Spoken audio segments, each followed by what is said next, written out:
Welcome back to London Beautiful Life, and we're at the Truth and Treason UK premiere at the Hamyard Hotel in Soho.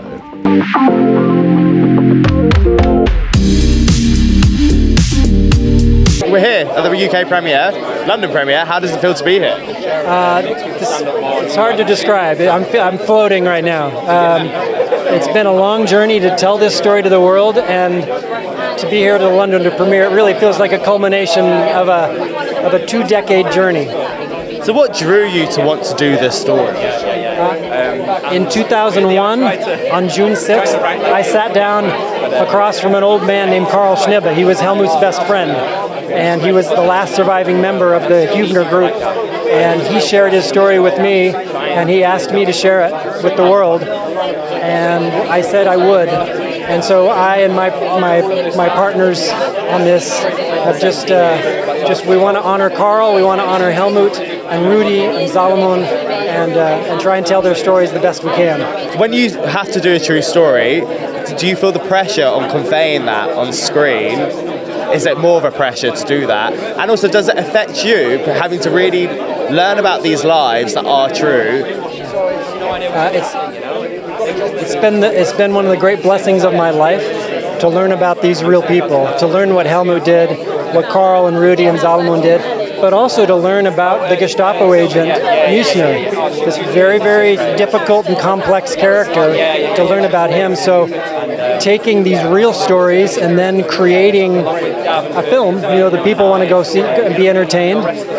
There is a responsibility there to not only be truthful, but to tell the story in a way that will move people over a 2-hour sequence. And so we have, when I did the documentary of the story, that was my photograph of the story. This film is my painting of the story, if I can say it that way. Still, having said that, very, very close and accurate almost all the way through. I had a couple places where we had to condense some time or conflate a couple characters together to simplify the portrayal of the story. But what people see is what happened. And when it came to looking for the perfect cast as well,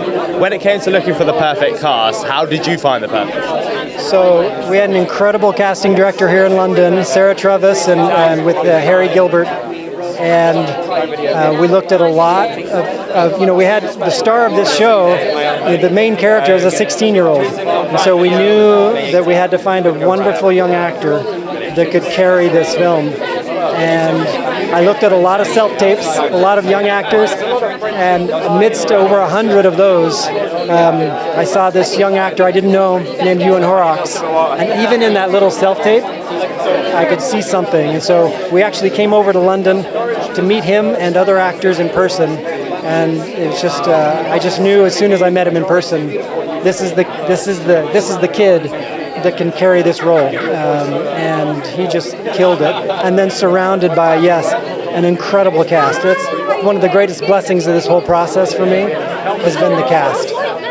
Not only because they're so good, but because they're so good to work with, and they get along so well. So what drew you to this story, and what was the USP that really sold it to you? God, what drew me to this story? Well, I think it's a true story, and it was a fantastic script. And I found my character, although he was sort of the baddie, he was complex and, had a real arc. So for me, I was just completely taken by the truth of the story and the fact that it really happened. I couldn't believe it. I was amazed. When it comes to also portraying a true story, do you ever feel more pressure having to convey that on screen? Yeah, you do, because it's a real person. So I could see the face of this real person. That was kind of weird. I've done it a couple of times before with with people, real life people. But yeah, you want to get it right. You want to feel like you understand the man, and that's the key, I think, for me anyway. So. What would you say was the most challenging day on set, and what was your most funnest day on set? God, what was the most challenging day on set? Probably the torture sequences. There's a lot of torture sequences, and they're hard, and also Ewan and I, the actors, we spent a lot of time, face to face, and they're long scenes as well, which for an actor is a gift because we don't usually get them that long. So it was lovely. So the torture scenes I have a knife, finger, real stuff. So yeah, that's probably the most challenging, but great fun. At the end of it, I was very proud of what we did. And did you have a day that really stood out to you that was really fun? God, did I have a day that really stood out to me? Oh gosh, that's really hard. I remember doing a lot of running. We just ran, chasing each other through the streets of... We shot this in Lithuania, in the capital of Lithuania, Vilnius. And we blocked off a whole sort of labyrinth of streets. It's beautiful. If you ever get a chance to go to Vilnius, go. It's so beautiful. So that was a night I won't forget. How does it feel to be at the Treason Premiere in London? Yeah, amazing. I mean, we got to have a premiere in Utah where there were 1,300 people there and like a lot of families from of the characters, which was very special. We had one in LA then, so it's nice to have one on home turf and not have to travel that far to be here. So yeah, it's really sweet. It's nice to see everyone again as well. What did you enjoy more, LA or Utah? Ooh, I'm a big fan of The Secret Lives of Mormon Wives, so I really want to go there. Yeah, I mean Utah was beautiful. We got to see the Salt Lakes, but obviously it's always been a pipe dream to go to a film premiere in LA. So that was a real bucket list moment. Yeah, it felt very special. So how did you become a part of this project, and also what drew you to this as well? So years ago, yeah, it must be about 2 years ago now that I was auditioning for this. I can remember getting the tape through, and I've always been interested in World War II movies. It's always been a pipe dream to kind of be in something like that. So it felt very special to get to do that. What drew me to it? I think the script was amazing. I think that was my first impact from it. I can remember my agent saying how good the script was, because initially it was a TV series as well, which a mini-series is actually out for the film as well, but it got condensed into a film for a theatrical release in America. But yeah, I just found the script so interesting, and yeah, very happy to be a part of it. With it being a true story as well, do you ever feel pressure having to convey that on screen? Yeah, definitely. I mean, with Rudy, even in Utah, I got to meet his family members, and so many people are so passionate about this story. And with it being a true story, I think, yeah, people are just so passionate, and people have lived this, and I think that was kind of a reminder that we had to stay with when we were filming in Lithuania as well. Just remembering that, that this story means a lot to people, and I hope we did it justice for the people that really care about it. What did you learn from this story? I mean, I think I learned to speak up and take more pride in what I think and my own truths. I think I just found it so inspiring that boys at such a young age were able to do something like that, and to have the courage that a lot of adults wouldn't even have. No matter how difficult or scary it would be to do those things, they still stood up and they still spoke out. Yeah. What drew you to this project, and what was the USP for you to sign up to this? Sign up to this? I think just the way that it was first pitched to me, and like that first email when I got that first tape, was kind of, sorry, Ewan Horrocks is next to me, of course he's stealing the show, ridiculous. What's he like? Come on, Ewan. I think it was about young people that did extraordinary things. That was kind of how it was framed. And I really relate to that. I think it's really hard as someone who is Gen Z growing up to find good role models. And it's even more like mind-boggling that role model would be from World War II. But I don't think we can count those people out. I think it's really important to humanise them, and I think it's also ridiculous that people haven't heard this story. I mean, I had never heard of this story until today. Like, ridiculous. You would think everyone would have heard of this. It's insane. And when it comes to filming in Lithuania as well, what was that like? I love Lithuania. I love all the people. I think we worked with an amazing crew. Like they were competent. They knew exactly what they were doing. They were phenomenal. And I loved I love just how kind of old it felt, like in Vilnius, the old town. It was beautiful. We went to a lot of bars, we did a lot of vintage shopping, but also because there were so many old kind of World War II buildings there that was still there, it felt very topical. And it did feel like, although we'd be walking around and maybe I'd have a day off, I was still immersed in it, which was also really helpful. What did you learn anything personally yourself from being out there and also on this film? Did I learn? Sorry. Did you learn much? What did you learn from this experience? What I learned from this experience? I think your scene partner is everything. Your scene partner is everything. I was so blessed to have such amazing castmates because they've taught me so much, and I think really allowing myself to just react and have that truth, that was super important. And I also think every person is far more powerful than they think.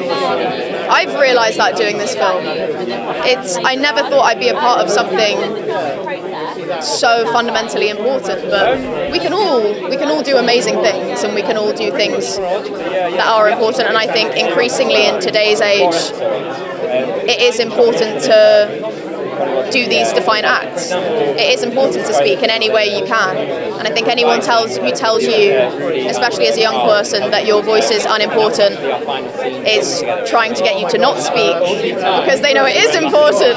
You know what I mean? At the Truth and Treason premiere, how does it feel to be here? It's amazing. It was almost 2 years ago where we shot the film TV series, so it's special to actually have the premiere or the screening in the UK finally.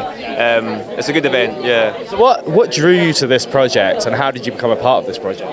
I was a newcomer to the industry. I was out of drama school, and the audition came up, and when I did the recall audition on the train down from Edinburgh, I realised it was a true story, and it all just like clicked into place where it just became so much more real and authentic and powerful. And I thought, okay, right, let's just give this even more, energy and time and focus. So I think, the true story aspect of it is just phenomenal. It's like you can see a World War II drama all the time, and but to realise that even like Matt and the producers and stuff met my character, the character that I was playing in real life before he passed away, is just something so special and so unique.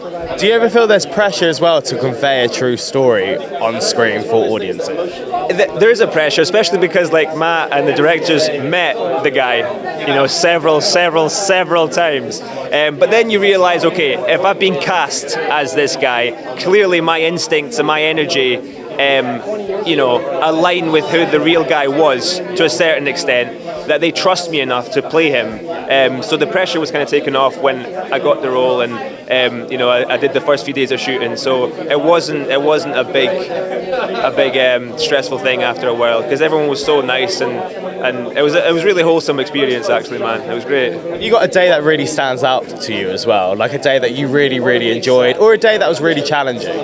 Okay, so there's a scene at the very start actually where they jump off a bridge. That was so fun to shoot. That was more at the end of the shoot as well. It was summer, we're all just relaxing, we had done like almost 3 months of shooting, and we're just jumping off this bridge having a good time. So that was like so fun. And a really challenging moment was when we say goodbye for the last time, because it's quite an emotional one. But we all got to a really good place, and it was the results show how much we put into it. So I'm really proud of that scene actually. And for audience, what's your character? Tell the audience what your character's about.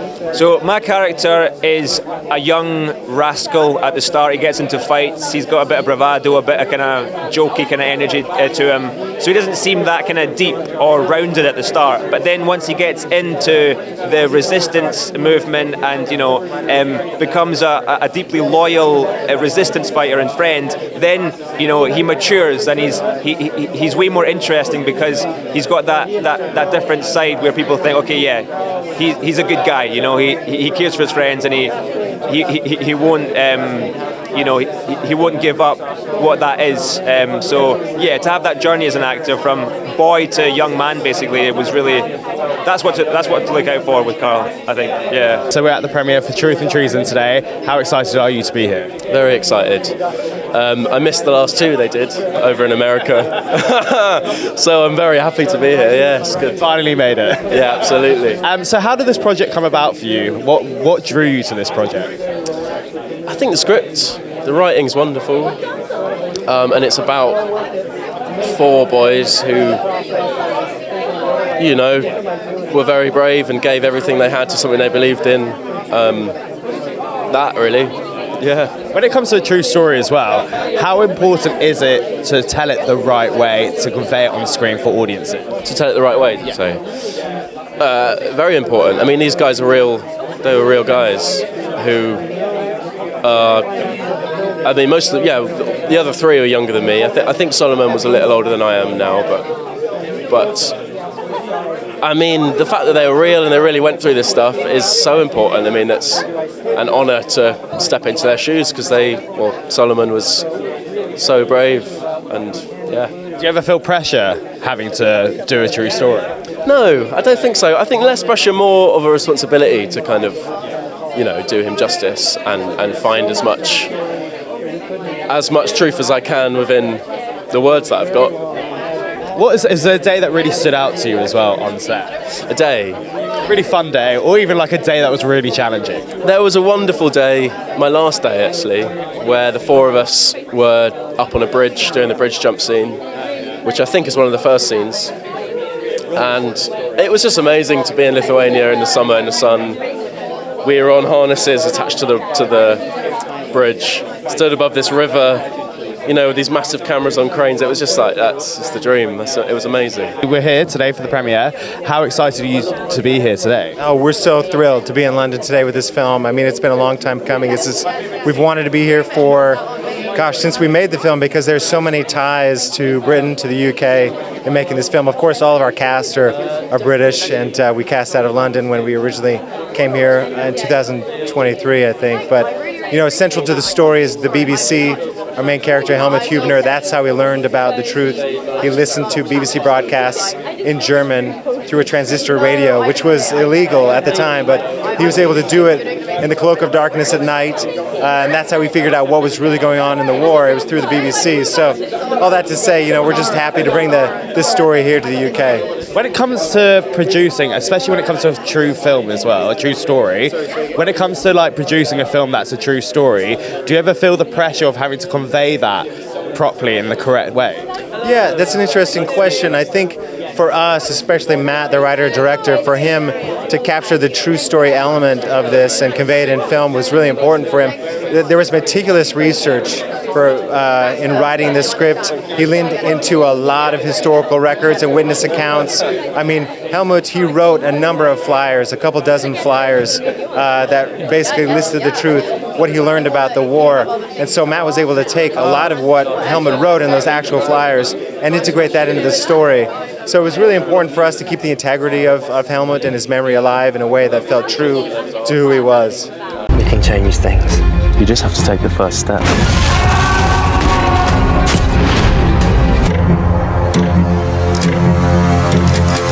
Hitler's twisting the truth beyond recognition. Straight off the wire, we report the truth. This concludes our broadcast for this evening. Can you keep a secret? I thought I would write the truth. We can make thousands of leaflets. You thought this through before you planned your little coup, right? Are you trying to get us all killed? I'm not afraid to die. Hitler knows that we begin to see through him. The truth will prevail.